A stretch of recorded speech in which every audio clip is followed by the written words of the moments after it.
वो सड़कें जो कभी जिंदगी से भरपूर थी अब सुनसान है, ना इंसानों की आवाज ना जानवरों की।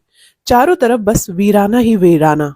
ऐसी ही एक सुनसान दुकान में एक फैमिली चुपचाप बिना शोर किए कुछ सामान इकट्ठा कर रहा था। वो लोग सांस भी धीरे धीरे ले रहे थे। पता नहीं कौन सा खौफ था जो इन्हें इतना डरा रहा था। वो सिर्फ इशारों में एक दूसरे से बात कर रहे थे। इनमें ली और एवलिन एक कपल है जो अपने बच्चों के साथ थे। वो शाम होने से पहले जल्दी जल्दी जरूरी सामान इकट्ठा कर रहे थे।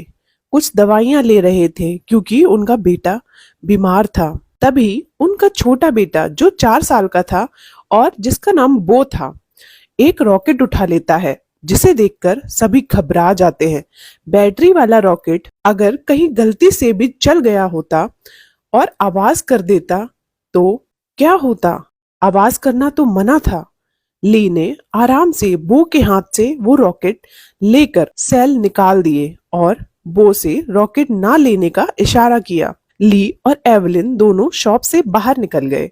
उनकी बेटी रीगन जो बचपन से ही बहरी थी, बो को देख रही थी। क्योंकि वो उदास हो गया था इसलिए उसने रॉकेट उसे उठाकर दे दिया, लेकिन बैटरी वहीं छोड़ दी। रीगन के जाते ही उसने बैटरी चुपचाप उठाकर अपने पास रख ली। पूरा परिवार चुपचाप एक दूसरे के पीछे नंगे पैर घर की तरफ चल पड़े। उनका बड़ा बेटा मार्कस बीमार था इसलिए ली ने उसे गोद में उठा रखा था।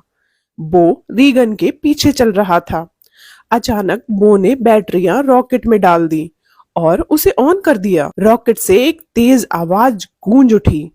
रीगन तो सुन नहीं सकती थी इसलिए उसे पता नहीं चला, पर ली और एवलिन ने जब ये आवाज सुनी तो वो दोनों डर गए और कांप उठे। ली बो की तरफ भागा।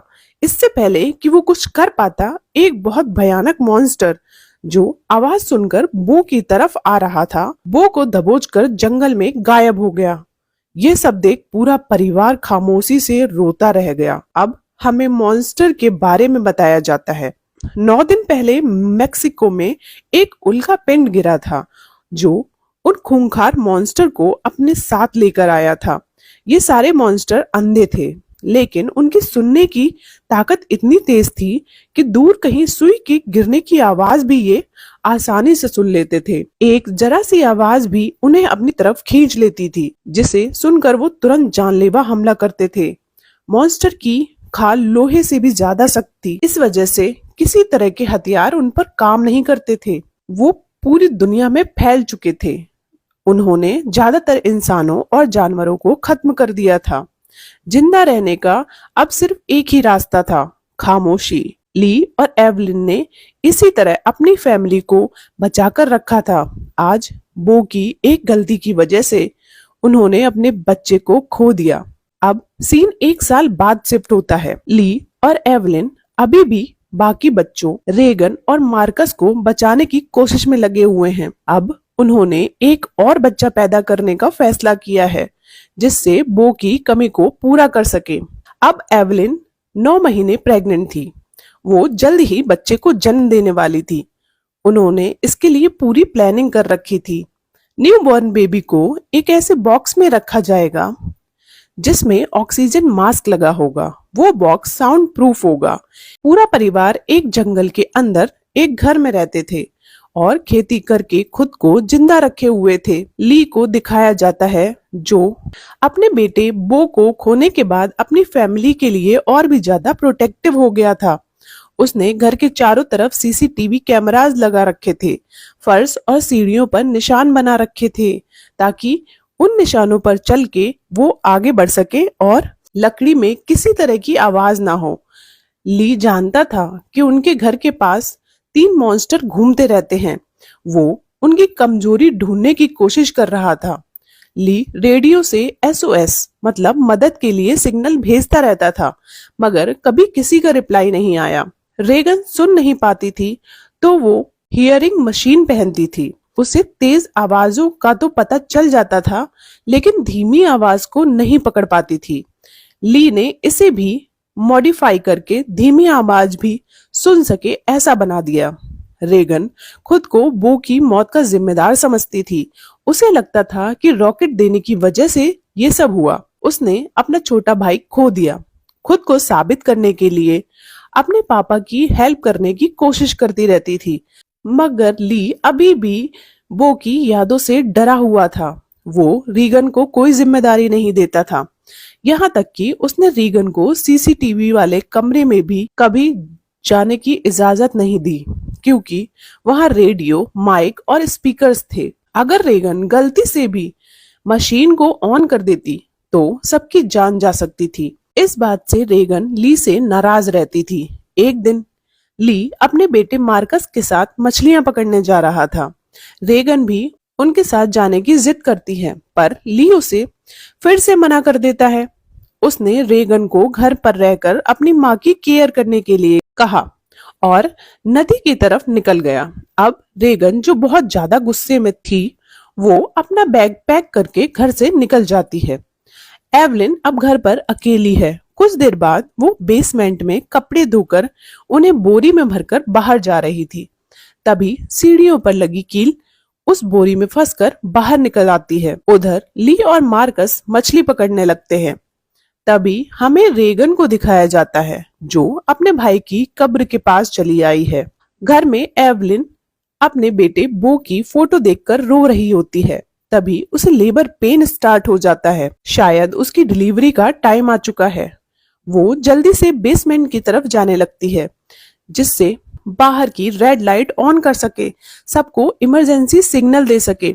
सीढ़ियों के नीचे उतरते टाइम उसका पैर उसी कील पर रख जाता है। एवलिन को बहुत तेज दर्द होता है। इस वजह से उसके हाथ से बो का फोटो फ्रेम भी छूट जाता है, जो गिरकर एक तेज आवाज करता है और टूट जाता है। दर्द में तड़पते हुए भी अपने पैर को खींचकर कील से बाहर निकालती है, फिर लाइट का स्विच ऑन कर देती है। वो वापस ऊपर की तरफ जा ही रही थी, तभी उसने कुछ ऐसा देखा जिससे उसके हाथ पैर ठंडे पड़ गए। फोटो फ्रेम गिरने की आवाज सुनकर एक मॉन्स्टर घर के अंदर घुस गया था। डर से कांपती एवलिन एक अलमीरा के पीछे छुप जाती है। तभी दूसरी ओर ली घर वापस आता है। चारों ओर रेड लाइट देखकर वो खतरे को समझ जाता है। उधर बेसमेंट में छुपी एवलिन को एक टाइमर मिलता है। उस टाइमर में टाइम सेट करके उसे दूसरे कोने में फेंक देती है और खुद चुपचाप दूसरे कोने में खड़ी हो जाती है। मॉन्स्टर एवलिन के बहुत पास था। एवलिन अपनी सांसों की आवाज को भी धीमा किए जा रही थी। तभी टाइमर में अलार्म बज गया, जिससे मॉन्स्टर उस टाइमर की तरफ भाग गया। एवलिन को बेसमेंट से निकलने का मौका मिल गया। वो जैसे ही मेन डोर पर पहुंची, वहां उसने एक मॉन्स्टर घर के बाहर देखा। एवलिन फिर से दीवार के पीछे छुप गई। ली मार्कस के साथ छुपकर ये सब देख रहा था और परेशान हो रहा था। तभी ली मार्कस को रॉकेट जलाने के लिए भेज देता है, जो उन्होंने घर से दूर सेट कर रखे थे। सीन एवलिन पर शिफ्ट होता है, जो ऊपरी मंजिल के बाथरूम में भागकर बाथटब में छुप गई। वो बस बच्चे को जन्म देने ही वाली थी। तभी उसकी दर्द भरी सिसकियों की आवाज सुनकर वहां एक मॉन्स्टर भी आ जाता है। एवलिन को लगने लगा अब वो और उसका बच्चा नहीं बचेगा। तभी सही टाइम पर मार्कस ने रॉकेट जला दिए, जिससे आसमान में तेज आवाज के साथ आतिशबाजियां शुरू हो गई। उसे सुनकर सारे मॉन्स्टर उस आवाज की तरफ भाग गए। उसी समय एवलिन जोर से चिल्लाई। ली बंदूक लेकर घर के अंदर आया। उसने सीढ़ियों पर खून के निशान देखे। उसने बाथरूम में बाथटब को खून से सना हुआ देखा। वो समझ गया कि एवलिन भी नहीं बच सकी। उसकी याद में रोता हुआ वहीं बैठ गया। तभी शावर रूम के शीशे पर किसी का हाथ दिखा। वो एवलिन ही थी, जो अभी भी जिंदा थी। एवलिन ने इस मुश्किल समय में भी सारी मुसीबतों को झेलते हुए एक बेटे को जन्म दिया था। एवलिन को देखकर ली खुश हो गया। बच्चा कहीं रोने ना लगे, ली जल्दी से उसे और एवलिन को उठाकर दूसरे घर में ले जाने लगा, जिससे बेसमेंट में उन्होंने बच्चे के लिए साउंड प्रूफ बॉक्स बनाया था, उसमें बच्चे को रख सके। वो वहां पहुंचते उससे पहले ही बच्चे ने रोना शुरू कर दिया, जिसे सुनकर एक मॉन्स्टर उनकी तरफ आने लगा। ली बेसमेंट के अंदर घुसा और ऊपर से एक मोटे मैट्रेस को ढक दिया। बच्चे को ऑक्सीजन मास्क लगाकर बॉक्स में बंद कर दिया। सीन रेगन पर शिफ्ट होता है जो घर लौट रही थी। उसके पीछे एक मॉन्स्टर भी आ रहा था। मॉन्स्टर में इको लोकेशन की पावर भी थी, जो मुंह से साउंड वेव्स निकालकर पता लगाते थे सामने कौन सी चीज है। जब मॉन्स्टर रेगन के पीछे खड़े होकर सेम प्रोसेस कर रहा था, अचानक रेगन की कान की मशीन से तेज आवाज आने लगती है, जिसे सुनकर मॉन्स्टर तड़प उठा और तुरंत वहां से भाग गया। ये आवाज रेगन के कानों में भी चुभ रही थी। उस मॉन्स्टर के वहां से भागते ही आवाज अपने आप बंद हो गई। अब रेगन को टॉर्च की लाइट दिखी जो ट्रैक्टर के पास पड़ी हुई थी। रेगन उस टॉर्च को उठाने जाती है, तभी उसका भाई मार्कस उसका हाथ पकड़ लेता है जो ट्रैक्टर के नीचे छुपा था। सीन ली पर शिफ्ट होता है जो एवलिन को बेसमेंट में सुलाकर अपने बच्चों को ढूंढने बाहर आता है। मॉन्स्टर तो भाग गए थे, पर उन्होंने पूरा घर बर्बाद कर दिया था। पानी का एक पाइप भी टूट गया। पानी एक टब में जमा हो रहा था। ली ने उस पर ध्यान नहीं दिया, वो बच्चों को ढूंढने चला गया। हमें दिखाया जाता है टब फुल हो चुका है, अब पानी नीचे बहने लगा। दूसरी तरफ मार्कस और रेगन एक टंकी के ऊपर छुपे हुए थे जिसमें वो अपनी फसल का अनाज रखा करते थे। ली अभी भी बच्चों को ढूंढ रहा है। ढूंढने में परेशानी इसलिए हो रही है क्योंकि ना बच्चे बोल सकते हैं और ना ही ली उन्हें आवाज दे सकता है। सीन एवलिन पर शिफ्ट होता है। अचानक उसकी नींद खुलती है। वो देखती है पूरे बेसमेंट में पानी भर चुका है। पानी अभी भी ऊपर से झरने की तरह बह रहा है। एवलिन की नजर बच्चे के बॉक्स पर पड़ती है। वो खुला हुआ था, पर बच्चे की कोई आवाज नहीं आ रही थी। एवलिन जैसे ही उठी, उसने कोने में एक मॉन्स्टर देखा। ऐसा लग रहा था जैसे वो कुछ खा रहा हो। अब एवलिन घबराकर बॉक्स की तरफ गई। एवलिन ने जब बॉक्स देखा, बच्चा उसी में था। एवलिन उसे लेकर कोने में छुप गई। वो मॉन्स्टर उसे सुनने की कोशिश कर रहा था। उस समय अगर बच्चा रोने लगता तो उनकी मौत तय थी। दूसरी ओर रेगन अकेली ही घर जाने का फैसला करती है। मार्कस उसे रोकने की कोशिश करता है, तभी उसका पैर टंकी के दरवाजे पर रख जाता है जो ठीक से बंद नहीं था। इसलिए मार्कस टंकी के अंदर गिर जाता है। लोहे के दरवाजे से एक जोरदार आवाज होती है। तभी एवलिन के पास जो मॉन्स्टर भटक रहा था वो तेज रफ्तार से उस आवाज की तरफ भाग जाता है। अब एवलिन तो बच गई थी, लेकिन मार्कस मुसीबत में पड़ जाता है। वो मक्के से भरी टंकी में गिरा था। मार्कस बाहर आने की जितनी कोशिश कर रहा था, उसके अंदर और धंसता जा रहा था। मॉन्स्टर को टंकी की तरफ भागते हुए देख ली समझ जाता है बच्चे टंकी के पास हैं। सीन रेगन पर शिफ्ट होता है जो मार्कस को बचाने के लिए खुद भी टंकी में कूद जाती है। टूट कर गिरे हुए दरवाजे को मार्कस की तरफ खिसका देती है, जिसके सहारे वो मक्के से बाहर आ जाता है। लेकिन रेगन मक्के में डूब जाती है। मार्कस उसके अंदर रेगन का हाथ पकड़ लेता है, फिर उसे बाहर खींच लेता है। रेगन और मार्कस मक्के से तो बाहर आ जाते हैं, तभी वो मॉन्स्टर टंकी के अंदर आ जाता है। रेगन और मार्कस दरवाजे को अपने ऊपर उल्टा कर लेते हैं। मॉन्स्टर नाखून से दरवाजे को चीर कर रख देता है। वो उन दोनों को मारने ही वाला था, तभी फिर से रेगन की हेयरिंग मशीन से आवाज आना शुरू हो जाती है। मॉन्स्टर उसे सहन नहीं कर पाता। वो टंकी फाड़ कर वहां से भाग जाता है। बच्चों को सुरक्षित देख ली की जान में जान आती है। दूसरी तरफ एवलिन भी सीसीटीवी रूम से उन्हें देख रही थी। तभी ली को एक मॉन्स्टर आसपास फील होता है। बच्चों को फौरन सामने एक कार में भेज देता है। शेड के अंदर से कुल्हाड़ी उठाकर आसपास देखता है। मॉन्स्टर शेड के ऊपर ही था। ली उसे मारता उससे पहले मॉन्स्टर उसे अपने पंजे से दूर मारकर फेंक देता है, जिसे देखकर मार्कस की चीख निकल जाती है। मॉन्स्टर जैसे ही उन दोनों के पास पहुंचता है, रेगन की हियरिंग मशीन फिर से आवाज करने लगती है। ये आवाज रेगन को भी बहुत चुभती थी, इसलिए वो मशीन को ऑफ कर देती है। इंसानों को हाई फ्रीक्वेंसी की आवाज सुनाई नहीं देती, लेकिन वो मॉन्स्टर उसे सुन सकते थे पर बर्दाश्त नहीं कर सकते थे। वो वही उनकी कमजोरी थी। पर अब मशीन बंद हो चुकी थी। मॉन्स्टर रेगन और मार्कस को पकड़ने की कोशिश करने लगा। दूसरी तरफ ली को भी होश आ गया।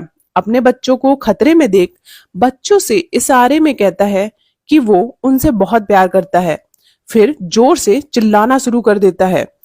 उसे सुनकर मॉन्स्टर ली को मारने भागा। वो देखते ही देखते ली के चिथड़े उड़ा देता है। अब मार्कस और रेगन घर आ गए। एवलिन बच्चों को गले लगाकर ली को आखिरी गुड बाय करती है। तभी एवलिन को एक मॉन्स्टर उनकी ओर आता हुआ दिखता है। वो बच्चों को बेसमेंट में ले जाती है जहां सीसीटीवी मॉनिटर्स थे। बच्चे को मार्कस को देकर बंदूक लेकर वहां खड़ी हो जाती है। मॉन्स्टर भी बेसमेंट में घुस आता है। मॉन्स्टर उन लोगों को ढूंढ रहा था। तभी रेगन का ध्यान अपने पिता की रिसर्च पर जाता है। उसे पता चल जाता है कि मॉन्स्टर्स साउंड सेंसिटिव होते हैं। हियरिंग मशीन से निकलने वाली हाई फ्रीक्वेंसी साउंड वो सहन नहीं कर सकते, इसीलिए उससे दूर भाग जाता था। अब रेगन हियरिंग मशीन दोबारा ऑन कर देती है, जिससे निकली हाई फ्रीक्वेंसी साउंड ने मॉन्स्टर का हाल फिर से बेहाल कर दिया। वो आवाज मॉन्स्टर से बिल्कुल भी सहन नहीं हो रही थी। तभी रेगन को वहां एक माइक दिखाई देता है। रेगन मशीन माइक पर लगा देती है। अब साउंड वेव और तेज हो जाती है। मॉन्स्टर का सर अपने आप खुलने लगता है। तभी एवलिन सीधा उसके मुंह में गोली मार देती है, जिससे उसकी खोपड़ी के टुकड़े चारों तरफ बिखर जाते हैं। एक मॉन्स्टर मारा गया। गोली की आवाज सुनकर इलाके में मौजूद बाकी के 2 मॉन्स्टर भी उनकी तरफ भागकर आ रहे थे। ये सीसीटीवी में साफ नजर आता है। एवलिन और रेगन को अब पता चल चुका था आगे क्या करना है। रेगन ने स्पीकर का वॉल्यूम फुल कर दिया और माइक उठा लिया।